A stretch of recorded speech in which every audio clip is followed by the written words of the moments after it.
Hi everyone, कैसे हो आप सभी लोग। आई होप आप लोग अच्छे होंगे। मैं हूं राहुल जायसवाल एंड स्वागत करता हूं आप सभी का एक बार फिर हमारे यूट्यूब चैनल JR ट्यूटोरियल्स में। फ्रेंड्स, आज अगेन आपके सामने एक most important biological lecture video लेकर आ गया हूं दोस्तों, जिसमें हम पढ़ने वाले हमारे 11th स्टैंडर्ड के लिए बायोलॉजी सब्जेक्ट का जो हमारा चैप्टर नंबर 12 की हमने शुरुआत की थी दोस्तों, जिसका नाम है चैप्टर नंबर 12 फोटोसिंथेसिस। आज हमारा इस चैप्टर का लेक्चर नंबर 2 हम आपके लिए लेकर आ गए हैं, जो कि अगेन एक बहुत ही ज़्यादा इंपॉर्टेंट लेक्चर वीडियो होने वाला है।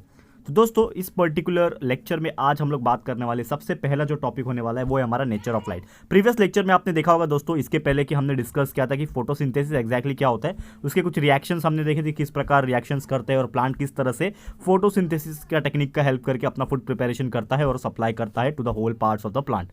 ठीक है, तो ये देखा था।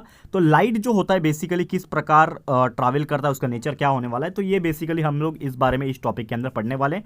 तो लाइट क्या होता है, it is a form of energy and ये जो है एक स्ट्रीम जैसा ट्रैवल करता है, एक छोटे छोटे पार्टिकल्स के जैसा ट्रैवल करता है। क्योंकि नॉर्मली आप जब भी कोई सनलाइट को जब देखते हो, ठीक है, तो सनलाइट जो होता है वो एक रे होता है, रे ऑफ लाइट होता है, जिसमें बहुत ही छोटे छोटे पार्टिकल्स प्रेजेंट होते हैं। और ये जो छोटे छोटे पार्टिकल्स जो प्रेजेंट होते हैं और ट्रैवल करते हैं उसको फोटॉन्स कहा जाता है। ठीक है, और ये जो फोटोन होता है it contains A quantum of light. एक फोटोन के अंदर ऐसे क्वांटम ऑफ लाइट्स होते हैं, वही लाइट को जो प्लांट्स होता है वो एब्जॉर्ब करता है और उसी के हेल्प से वो क्या करता है, फोटोसिंथेसिस प्रोसेस को परफॉर्म करता है। तो लाइट जो होता है हर एक का क्या होता है, हर एक लाइट का अपना अपना वेवलेंथ भी होता है, जैसे कि आपको पता था। और फिजिक्स में आपने ये चीज पढ़ा होगा कि every light has the different wavelength और उसका जो कलर होता है वो भी डिफरेंट डिफरेंट होता है। And one can see the electromagnetic radiation with wavelengths ranging from the 390 to 730 nanometre. ठीक है ना, 390 से लेके 790 नैनोमीटर तक का इसका जो रेंज होता है वो वेवलेंथ का होता है। जैसे कि आप देख पा रहे हो, यहाँ से 390 से स्टार्ट हो रहा है, 400 नैनोमीटर, 500, 600 एंड 700 एंड लास्ट में यहाँ पे पहुंच रहा है। तो 790 नैनोमीटर का स्पेक्ट्रम जो होता है वो प्रेजेंट होता है। और बेसिकली स्टार्ट कहाँ से होता है, आपको पता ही होगा कि हमारा जो भी कलर स्पेक्ट्रम होता है वो V से स्टार्ट होता है, यानी कि विबग्योर। आपको पता होगा रेनबो में भी इसी प्रकार आता है। तो विबग्योर यानी कि वायलेट से स्टार्ट होता है, फिर Indigo, blue, green, yellow, orange and last में कहां पे खत्म होता है, रेड पे खत्म हो रहा है, जैसे कि आप देख भी पा रहे हो। तो हर एक का एक स्पेक्ट्रम जो है वो यहाँ पे दिया हुआ भी, तो उसके हिसाब से होता है। और ये जो पार्ट होता है स्पेक्ट्रम का, इसी को बोलते हैं हम लोग विजिबल लाइट, जो कि हम लोग देख पाते हैं या फिर जो प्लांट होता है उसको एब्जॉर्ब कर पाता है। और ये कहां आता है, it lies between the wavelength of the ultra violet and infrared, यानी कि जो अल्ट्रा वायलेट होता है ये वाला पार्ट और इंफ्रारेड जो होता है ये वाला पार्ट, इसके बीच में पूरा जो पार्ट है वो वैरी करता है आपका विजिबल लाइट। क्लियर है, और इसी के हेल्प से फोटोसिंथेसिस प्रोसेस परफॉर्म होता है, यानी कि लाइट जो एब्जॉर्ब होती है लीव्स के द्वारा, क्लोरोफिल द्वारा, वो हेल्प लेता है। साथ में कार्बन डाइऑक्साइड, वाटर जो है वो लेता है एंड उसके हेल्प से ही फूड प्रिपरेशन करता है, एनर्जी बनाता है in the form of adenosine triphosphate, यानी कि ATP के फॉर्म में।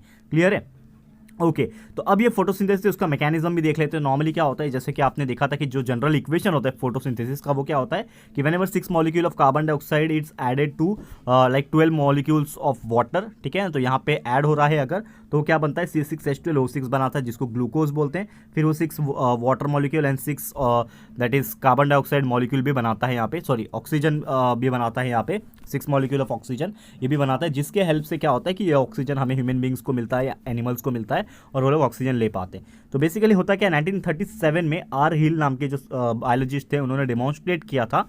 क्या बोला था उन्होंने कि क्लोरोप्लास्ट जो है evolve oxygen when they were illuminated in the presence of suitable electron acceptor such as ferricyanide, यानी कि जो क्लोरोप्लास्ट होंगे वो क्या बनाएंगे, एक तरीके से ऑक्सीजन बनाएंगे जब भी वो इल्यूमिनेट होंगे। किसके प्रेजेंस में इल्यूमिनेट होंगे, यहाँ पे इन the presence of suitable electron, electron के प्रेजेंस में वो इल्यूमिनेट होंगे और वो इलेक्ट्रॉन को एक्सेप्ट करेगा, इलेक्ट्रॉन एक्सेप्टर। और इस चीज़ जो का नाम है, इलेक्ट्रॉन एक्सेप्टर का जो नाम है वो है फेरिसाइनाइड। ठीक है, और ये जो फेरिसाइनाइड होता है इट इज रिड्यूस टू फेर्रोसाइनाइड। फेरिसाइनाइड जो है वो फेर्रोसाइनाइड में रिड्यूस हो रहा है, और किस वजह से हो रहा है, by the photolysis of water. तो whenever water is added that is photolysis of water is happen, तो यहाँ पे ferricyanide is converted into ferrocyanide and because of that reduction होता है। और यही प्रोसेस को क्या कहा जाता है, हिल रिएक्शन कहा जाता है। ये चीज़ आपको ध्यान रखना है। तो फोटोसिंथेसिस में होता यह है कि जब भी ऑक्सीजन रिलीज किया जाता है पानी के द्वारा, पानी से रिलीज करते हैं जैसे ही ऑक्सीजन, तो इलेक्ट्रॉन्स जो होता है रिडक्शन के लिए चले जाता है और कार्बन डाइऑक्साइड जो है वो ऑब्टेन होता है वाटर के थ्रू। और ये प्रोसेस में जो लाइट एनर्जी है वो कन्वर्ट हो जाता है किसके अंदर, केमिकल एनर्जी में। जैसे कि आपको पता है कि जो लाइट एनर्जी एब्जॉर्ब हो रहा है वो धीरे धीरे कन्वर्जन हो जाता है उसका केमिकल एनर्जी में, और यही जो एनर्जी होती है वो स्टोर हो जाती है ATP के फॉर्म में, यानी कि एडिनोसाइन ट्राइफॉस्फेट के फॉर्म में। और NADPH जो होता है यानी nicotinamide adenine dinucleotide phosphate जो होता है ये फॉर्म हो जाता है आपका हाइड्रोजन डोनर के तरह। और ये जो ATP होता है, इसका जो ATP फॉर्मेशन का ये जो प्रोसेस है, इसी को बोलते हैं दोस्तों फोटोफॉस्फोराइलेशन, जो कि हम लोग आगे आने वाले लेक्चर में पढ़ने वाले हैं टोटल डिटेल में कि फोटोफॉस्फोराइलेशन जो प्रोसेस है ये आप एग्जैक्टली क्या होता है। ठीक है, तो इतना तो आपको एटलीस्ट समझ में आ गया होगा कि ये जो लाइट एनर्जी था वो केमिकल एनर्जी में कन्वर्ट हुआ, और इस केमिकल एनर्जी में जो कन्वर्ट होने के बाद ये एटीपी में स्टोर हो रहा है ना, तो ये जो एटीपी का फॉर्मेशन जो हो रहा है ना, इसी को बोलते हैं फोटोफॉस्फोराइलेशन। तो ये तो अभी शॉर्ट में आपको बताया चला, आपको हमने बताया ये चीज़, लेकिन एग्जैक्टली कैसे कैसे अंदर अंदर डीप में रिएक्शन होता है ये सभी चीज़ हम लोग डिस्कस करेंगे आने वाले लेक्चर्स में। दोस्तों आप बने रहना है बस हमारे साथ, आपको हर चीज़ यहाँ से क्लियर हो जाएगा। ठीक है, तो वही अगर बात करें यहाँ पे आप देखोगे यहाँ पे इन मॉडर्न कंसेप्ट, ठीक है, तो मॉडर्न कंसेप्ट की बात करें कि जो प्रोसेस है फोटोसिंथेसिस का, ये क्या होता है, एक ऑक्सीडेशन एंड रिडक्शन प्रोसेस है। यानी कि इन एक साथ अगर बात करें तो photosynthesis is nothing but type of redox reaction, जो कि आपने केमिस्ट्री में भी पढ़ा होगा। रेडॉक्स रिएक्शन दैट इज एक बार ऑक्सीडेशन एक बार रिडक्शन होता है। तो ये मॉडर्न कंसेप्ट के हिसाब से बात करें, जो फोटोसिंथेसिस होता है ये ऑक्सीडेशन और रिडक्शन प्रोसेस होता है, जिसमें वाटर जो होता है उसका ऑक्सीडेशन होता है, यानी कि वाटर इज ऑक्सीडाइज, और जो कार्बन डाइऑक्साइड होता है उसका रिडक्शन होता है, यानी कि वो रिड्यूस होता है, और वो क्या बनता है, रिड्यूस होने के बाद शुगर बन जाता है। और इसके अंदर आप बोल सकते हो it consist of 2 successive series of reaction, यानी कि 2 रिएक्शंस कंटिन्यूअसली चेन के थ्रू में होती है, एंड इसी से आपका फॉर्मेशन होता है एनर्जी का। जो पहला रिएक्शन है इट रिक्वायर्स लाइट, पहले रिएक्शन को लाइट की जरूरत होती है, इसीलिए इस रिएक्शन को हम लोग लाइट और या फिर हिल रिएक्शन भी कहते हैं।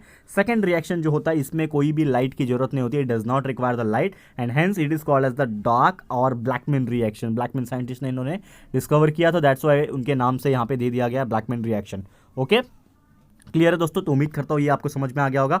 तो वैसे ही यहाँ पे पहला लाइट रिएक्शन आप देखोगे तो लाइट रिएक्शन में यही हो रहा है कि जो सोलार एनर्जी है वो ट्रैप हो रहा है। कौन ट्रैप करेगा, प्लांट्स के अंदर जो लीव्स होते हैं उसके अंदर जो क्लोरोफिल पिगमेंट होता है, क्लोरोप्लास्ट होते हैं, वो ट्रैप करते हैं और उसको स्टोर कर देते हैं in the form of chemical energy, ATP, adenosine triphosphate के फॉर्म में स्टोर कर देते हैं। और जब भी कोई photon, when a photon is absorb by chlorophyll molecule, chlorophyll molecule द्वारा जब भी वो एब्जॉर्ब होता है फोटोन, तो ये जो इलेक्ट्रॉन होता है is boosted to higher energy level. धीरे धीरे वो क्या होता है, ये जो इलेक्ट्रॉन है वो बूस्ट कर दिया जाता है उसको हायर एनर्जी लेवल पे, और ये जो बूस्ट मिलता है इलेक्ट्रॉन को, जिसके वजह से ये जो फोटोन होता है ना, इसके पास एक मिनिमम क्वांटिटी ऑफ एनर्जी जो है वो आ जाती है, और यही जो मिनिमम क्वांटिटी ऑफ एनर्जी जो होती है इसको कहा जाता है दोस्तों क्वांटम एनर्जी। ठीक है दोस्तों, क्लियर है, तो उम्मीद करता हूँ ये चीज़ आपको समझ में आ गया होगा। और ये जो लाइट होता है इसका जो एब्जॉर्बिंग पिगमेंट्स होता है ना, ये आपको पता होगा क्लोरोप्लास्ट में थैलाकोइड मेम्ब्रेन्स जो होते हैं, ठीक है ना, तो थैलाकोइड मेम्ब्रेन्स में जो लाइट एब्जॉर्बिंग पिगमेंट्स होते हैं वो प्रेजेंट होते हैं, लोकेटेड होते हैं, और जिसके वजह से क्या होता है कि ये जितने भी अरेंजमेंट किए जाते हैं, ठीक है ना, चाहे वो क्लस्टर ऑफ क्लोरोफिल्स की बात करें और एसेसरी पिगमेंट्स की बात करें, तो इसके अंदर वो अरेंज हो जाते हैं, एंड जिसके वजह से जो अलग अलग स्पेशल टाइप ऑफ क्लोरोफिल होता है ये फॉर्म होता है, जिसका जैसे कि आप देख सकते हो P680 P700, यानी कि आपका वेवलेंथ यहाँ पे दिया हुआ है, दैट इज पिगमेंट है, पी फॉर पिगमेंट 680 और 700 इज नथिंग बट उसका वेवलेंथ यहाँ पे दिया हुआ है। ठीक है, और जो अलग अलग एक्सेसरी पिगमेंट्स होते हैं, जो जरूरी पिगमेंट्स होते हैं और अदर क्लोरोफिल्स मॉलिक्यूल जो होते हैं, ये सोलर एनर्जी को एब्जॉर्ब करते हैं, हार्वेस्ट करते हैं, and pass it on the reaction centre, जहाँ पे भी वो रिएक्शन हो रहा होगा वहाँ पे उसको पास कर लेते हैं। ठीक है, और यही चीज़ को कहा जाता है लाइट हार्वेस्टिंग। ठीक है, it is called as the light harvesting, and they function to absorb light energy. Light energy की तरह पे ये फंक्शन करते हैं, एब्जॉर्ब करते हैं लाइट एनर्जी को, which they transport at very high rate, बहुत ज़्यादा हाई रेट पे ट्रांसफर कर लेते हैं रिएक्शन सेंटर को, ताकि फोटोकेमिकल रिएक्शन हो सके और वहाँ पे फोटो केमिकल एक्ट जो है हो सके, जिसके वजह से जो लाइट एनर्जी से केमिकल एनर्जी में कन्वर्जन होने के बाद जो एनर्जी सिंथेसिस है, एटीपी सिंथेसिस है, वो हो सके। क्लियर है, तो उम्मीद करता हूँ कि ये भी चीज़ आपको समझ में आ गया हो दोस्तों। तो इसी के साथ हमारा आज का जो लेक्चर है दोस्तों यहाँ पे करता हूँ समाप्त, क्योंकि इसके आगे का बहुत सारे पार्ट है, जैसे कि आपको पता ही होगा कि लाइट एनर्जी, लाइट रिएक्शन में हमने फोटो सिस्टम के बारे में पढ़ना होता है। Generally there are 2 types of photo system 1 होता है, फोटो सिस्टम 2 होता है। तो ये सभी चीज़ डिस्कस करेंगे दोस्तों हमारे अगले लेक्चर में। तो thank you so much for watching this video. आज का लेक्चर यहीं पे समाप्त करता हूँ, जल्द लेकर आ जाऊँगा आपके सामने अगला लेक्चर भी, जिसमें हम लोग कंटिन्यू करेंगे ये पार्ट, और आगे का जो भी रहेगा हम लोग उसको कंप्लीट करा देंगे। ठीक है, तो ये वीडियो आपको कैसा लगा है दोस्तों, प्लीज़ हमें कमेंट करके बताइएगा, अपनी राय और सजेशन जरूर से दीजिएगा। और अगर आपको ये वीडियो पसंद आया है, यूजफुल लगा है फ्रेंड्स, तो प्लीज़ वीडियो को लाइक कीजिएगा, शेयर कीजिएगा अपने सारे फ्रेंड्स लोग को, फटाफट से शेयर कर देना। एंड अगर आपने अभी तक इस चैनल को सब्सक्राइब नहीं किया है तो फटाफट से हमारे चैनल को भी सब्सक्राइब कर देना, साथ में बेल आइकन को हिट कर देना दोस्तों, ताकि जब भी हम लोग कोई वीडियोस अपलोड करेंगे आप लोग को नोटिफिकेशन मिलती रहेगी। ठीक है फ्रेंड्स, तो मिलते हैं हमारे अगले वीडियो में। ये वीडियो देखने के लिए thank you and good bye.